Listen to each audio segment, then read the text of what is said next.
today on Touching Lives. And when we look to Jesus and we live by His Word, we will not only know what is right, we will do what's right. And we'll do what's right in the only eyes that matter, and that's His eyes. Teaching people everywhere who Jesus is and why they need Him. This is Touching Lives with James Merritt. And today we're going to deal with the third question, which is the question of morality. What is right and what is wrong? How do you tell the difference between what's right and what's wrong? And even greater than that, so who makes the call? Who gets to decide what is right and what is wrong? And why is it that we even feel there are certain things that are right? Why do we feel like there are certain things we ought to do, and we feel like there are certain things we just ought not to do? Where does that feeling even come from? I want you to turn to Judges chapter 19. Now, let me just warn you of something, because I've seen some little kids in here. I got to tell you, if you put the story that we're going to read, if Hollywood made a movie out of it, it would definitely get an R rating. As a matter of fact, if it was graphically depicted, probably would get an even worse rating. So let me give you the backdrop of the story, and then we're going to dive in. The story takes place in Israel. Now, you need to understand where Israel was at that time. In Israel at this time that we're reading this story, there's no king, there's no kingdom, there's no central government. There are 12 tribes, and each tribe is kind of their own municipality. They're kind of their own state. They're kind of their own jurisdiction, okay? And they have their own laws. Now, the truth of the matter is they did have a king, God, and they did have laws, His commandments. The problem was they had kind of discarded God and put God on the shelf, and they had totally disobeyed His law. So we're going to pick up the story in Judges 19, beginning in verse 1. And this is important. The reason we're going to read so much Scripture, you've got to read the story in its context and really get the flavor of what we're talking about. In those days when there was no king in Israel, and that's a big deal, you'll see why in a minute, a certain Levite was sojourning in the remote parts of the hill country of Ephraim, who took to himself a concubine. I'll explain that in a moment, from Bethlehem in Judah. His concubine was unfaithful to him, and she went away from him to her father's house at Bethlehem in Judah and was there some 4 months. Then her husband arose and went after her to speak kindly to her and bring her back. He had with him his servant and a couple of donkeys, and she brought him into her father's house. And when the girl's father saw him, he came with joy to meet him. So here's what's going on. There is a Levite. That means he was a priest. Now, supposedly, he was supposed to be a man of God. He was a custodian of the Word of God. The problem was he wasn't a very godly man, and he didn't really pay much attention to the law. He was a very wicked man. He had a concubine. Now, ladies, I hate to break the news to you, but back in biblical days, men had concubines. And a concubine is what we would call today a legalized mistress. Today, if a man has a mistress, he kind of has it on the side, kind of discreet, out of sight, out of mind. Back then, nope, it was a part of the law. You had a wife, and then you could have a concubine. She performed the duties of a wife, she just wasn't the wife. Now, God never encouraged it, God never approved it, but God allowed it. We're in Judges 19, verse 22. As they were making their hearts merry, behold, the men of the city, worthless fellows, surrounded the house, beating on the door. And they said to the old man, the master of the house, bring out the man who's come into your house, that we may know him. That doesn't mean we just want to get to know the guy, what's his name, what's his height, what's his weight. They want to get to know him in a very carnal, ungodly way. And the master of the house, went out to them and said to them, no, my brothers, do not act so wickedly. Since this man has come into my house, do not do this vile thing. Behold, here are my virgin daughter and his concubine. Let me bring them out now. Violate them and do with them what seems good to you. But against this man, do not do this outrageous thing.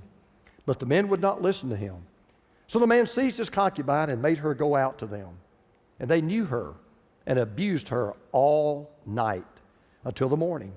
And as it all began, they let her go. Now, I know you're sitting there going, well, say something. Not a whole lot to say.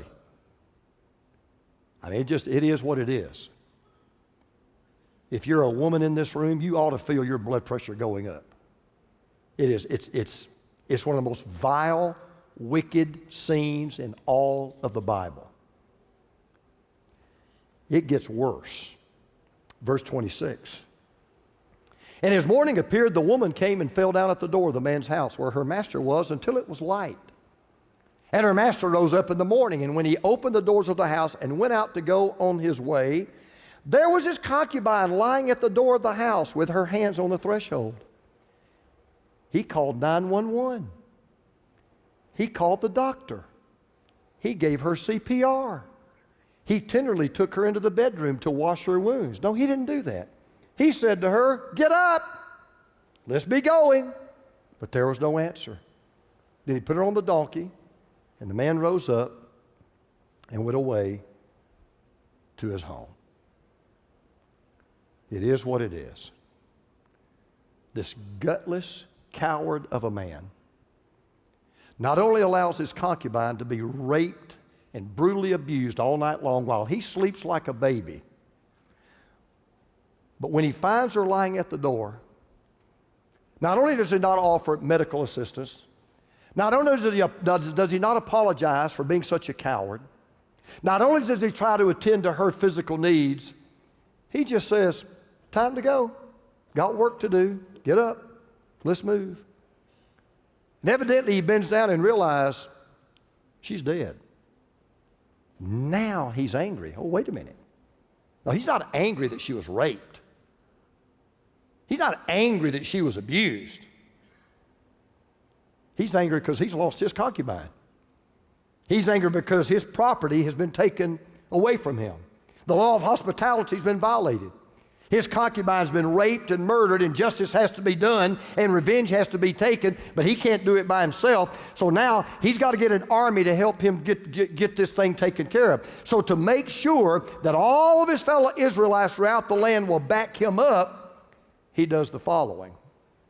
Judges 19, verse 19. And when he entered his house, he took a knife, and taking hold of his concubine, he divided her limb by limb into 12 pieces, and sent her throughout all the territory of Israel. And all who saw it said, "Such a thing has never happened or been seen from the day that the people of Israel came up out of the land of Egypt until this day. Consider it, take counsel, and speak." Now, this man has a plan, and it works to perfection. He says, if I just kind of tell people what happened, they're going to say, "Well, that's your business. You deal with it." So he takes his concubine, cuts her up in pieces, puts it in a box, sends it to the other 11 tribes throughout the land with a note that says, "What are you going to do about this?" Now, there's one thing we all agree on. If you go to your mailbox tomorrow and you open up the mail and you get a head or a hand or a foot, you will pay attention. So he's got everybody's attention, and I want to tell you, their blood is boiling. They are royally ticked off. So these 11 tribes form an army of 400,000 men, and they're going to see to it this injustice is going to be rectified. We're going to see that justice is done. Now, here's what's interesting. Before the army leaves, they have to take 3 vows. They make 3 promises. I want you to listen to what they do. They have to make a promise. They say, all right, number 1, no one will go home until Gibeah is attacked and destroyed. Nobody gets a furlough. Nobody gets an exception. Nobody gets to stay home. There's no excuses. This is not a voluntary army. This is a draft. You will join. You will pick up the sword. You will put on the uniform, and you will not go home until this deed is rectified. Number 2, anyone who does not join against Gibeah will be killed. That's a good way to get you to join the army, okay? If you don't join, they're going to kill you. I think I'll join. Okay, great. Glad to have you. Number 3, this is important. No one will allow his daughter to marry anyone from the tribe of Benjamin. Now, that's going to come back later, you'll see. But just keep in mind, they made all 3 promises. You're not going to go home till it's done. You will fight or we'll kill you right here. And no one will allow his daughter to marry until anyone from the tribe of Benjamin. All right, keep that 3rd oath in mind. All right, so the army gets together. They now go to Gibeah. They're confronting the tribe of Benjamin. And they would make what anybody would say is a very reasonable demand. We're going to skip ahead to chapter 20, verse 12. And the tribes of Israel sent men throughout all the tribe of Benjamin, saying, "What evil is this that has taken place among you?" Now, this is what you would expect. "Now, therefore, just give up the men, the worthless fellows in Gibeah, that we may put them to death and purge evil from Israel." But the Benjamites would not listen to the voice of their brothers, the people of Israel. This is getting more bizarre by the moment. All of these, all they wanted was, look, they come to give me this, we don't want war. We don't want to fight you. We don't have an axe to grind with you, no pun intended. We don't have an axe to grind with you. However, we've got to have justice done here. We can't let these worthless fellows, these evil men, get away with what they did to this concubine. Just give us the men. That's all we ask for. They deserve the death penalty. We're going to put them to death. All the evil will be purged. You'll go your way. We'll go our way. We'll all live happily ever after. They attack the city twice. They lose 2,000 men in the process. But on the third attack, they're successful. And they kill every one of the Benjamite tribe except 600 men who escape. But they're not done. They want revenge, and they're going to get it. Now we're in verse 48. And the men of Israel turned back against the people of Benjamin and struck them with the edge of the sword, the city, the men, beasts, and all that they found, and all the towns that they found, they set on fire. They kill everyone. They kill everything. They kill cattle. They kill dogs. They kill cats. They burn down every tent. They burn down every house. They burn down every town. It is a scorched earth policy on steroids. Well, they're finished. They feel like the deed is done, and all of a sudden, their conscience finally kicks in. And all of a sudden, they realize what they have done. They have almost wiped out an entire tribe, one of God's chosen 12 tribes. And now their sense of family kicks in, and they say, wait a minute.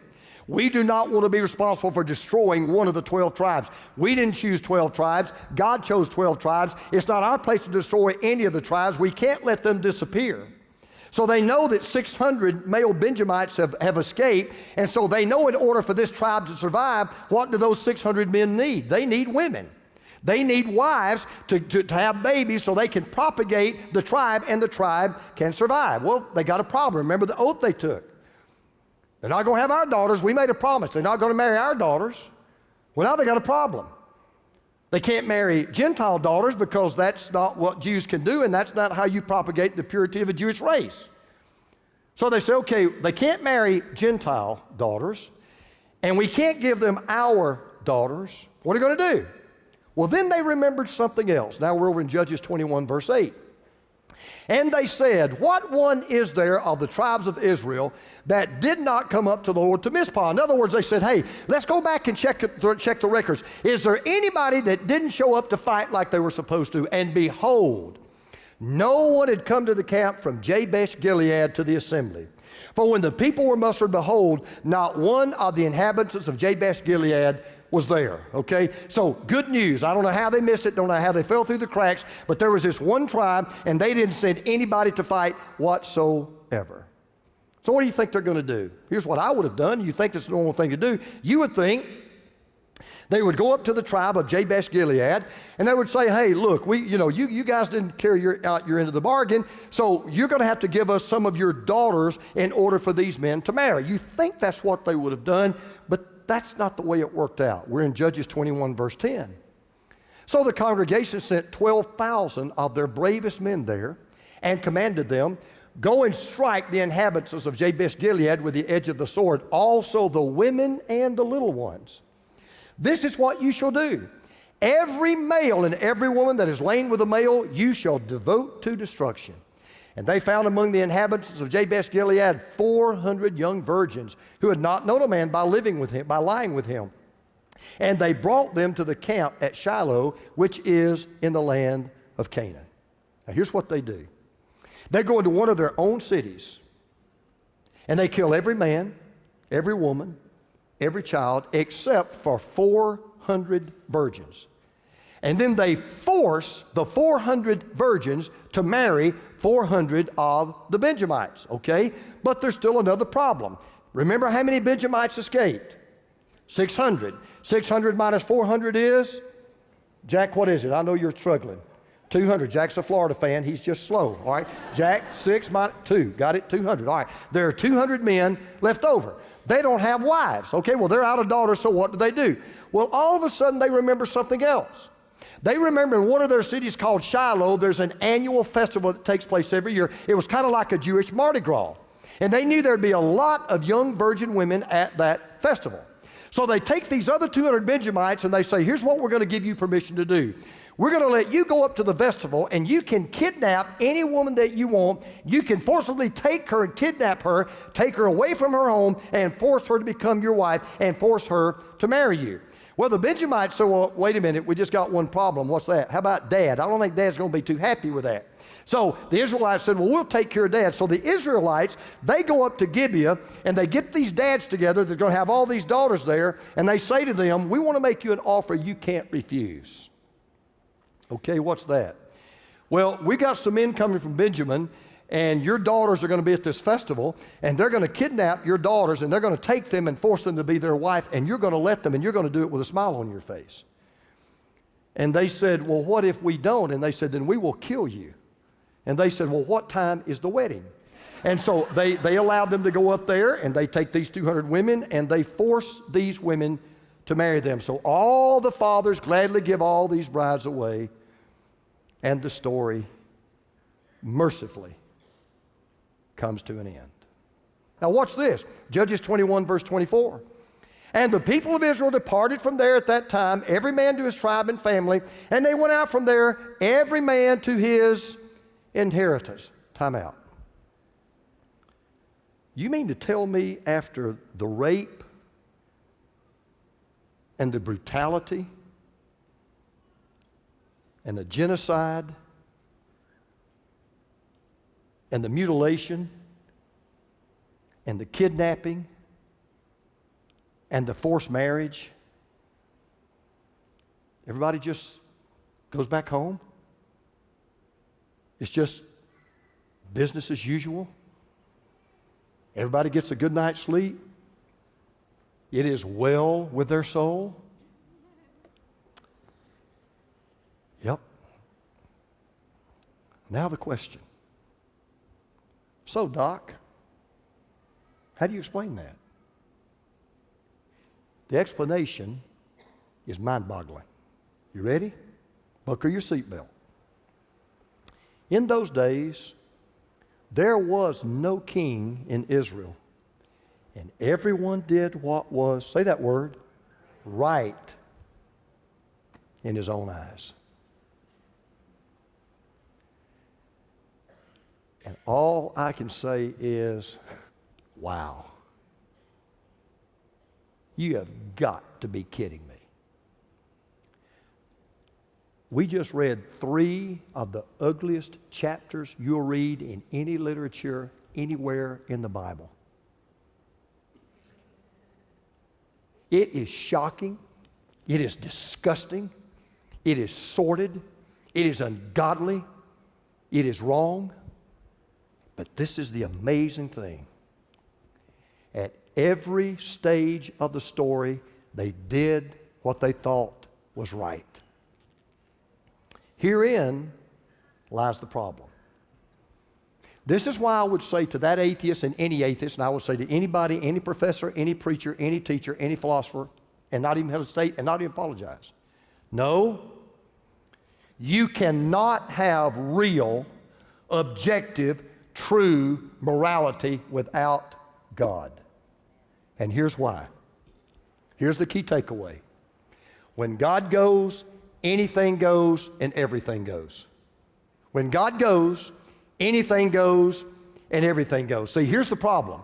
When you try to make right and wrong a matter of human choice, human reason, human decision, and you take God out of the equation, you just put yourself out on a moral limb that will break every single time. Because look, one of 2 things is true. They both can't be true. They both can't. Now, they can be true at the same time in limited circumstances, but universally, one of 2 things has to be true.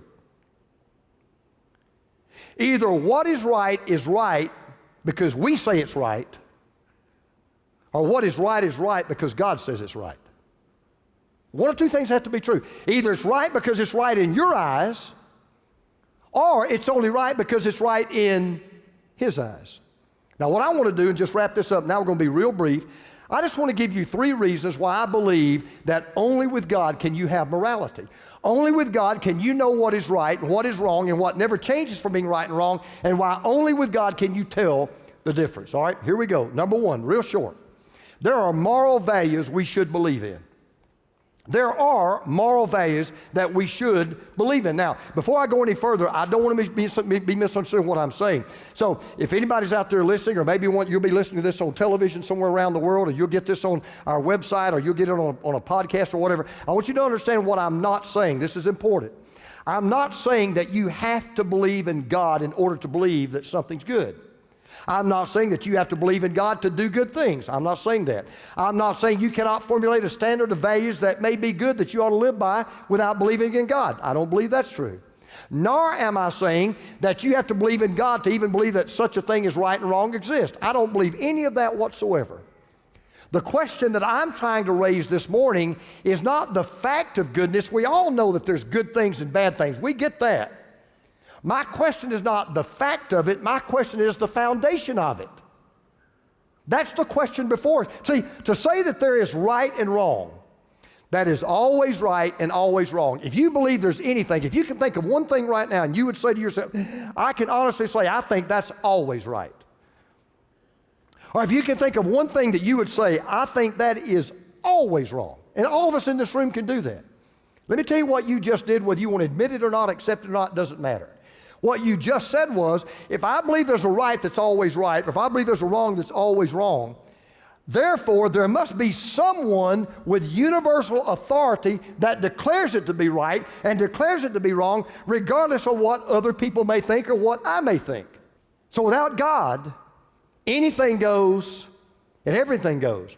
What becomes right then just becomes a matter of opinion and who has the biggest opinion, who gets the best poll numbers, or it becomes a matter of power. If there's no God, I can never tell you what is always right, and you can't tell me what's always wrong. It just becomes a matter of opinion. There can be no final, no ultimate, no objective right or wrong. Well, if there's no ultimate, final, objective right or wrong, that only leaves one other option. You do what is right in your own eyes. There are moral virtues we should live by. Now, I don't want you to take my word for what I'm saying. Over about the last 40 to 50 years, anthropologists have done an exhaustive study of all the various cultures of the world. And let me tell you one of the most fundamental things they found. It really amazed them, but it shouldn't have. You know what they found? They found that morality is universal. They found that no matter what culture you go into, what remote tribe you go to, what group of people that you find, they have found throughout the beginning of time, go to any group of people, every group had certain things they considered right, and every group had certain things they considered wrong. Every group had standards of morality that they chose to live by. Now, the standards may differ from one culture to another. It might even differ within a culture. But every culture that's ever existed says, yeah, there is a right, and yes, there is a wrong, and there is things we ought to do, and there are things that we ought not to do. As a matter of fact, you know what Jesus said? Jesus came along and said, hey, not only are there moral virtues that we all ought to live by, Jesus said, I can even summarize all those moral virtues up in one word. You may remember what that word is. That word is love. Jesus said, I can tell you how you ought to live. It's real easy. There's a horizontal virtue and there's a vertical virtue you ought to live by. They're both love. Vertically, here's how you ought to live. Love the Lord your God with all your heart, soul, mind, and strength.